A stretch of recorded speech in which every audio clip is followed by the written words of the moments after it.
to ride Day 5. From zero to hero, slalom. Slalom drills are a must for beginner riders. They help build agility, balance, and precise bike control.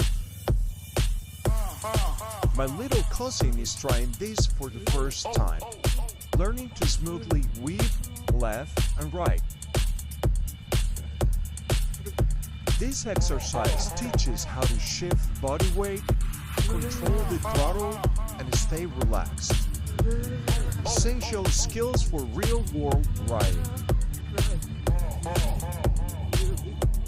The more you practice, the more natural it becomes. Master the basics, and confidence will follow. Like this video and follow me for more drills.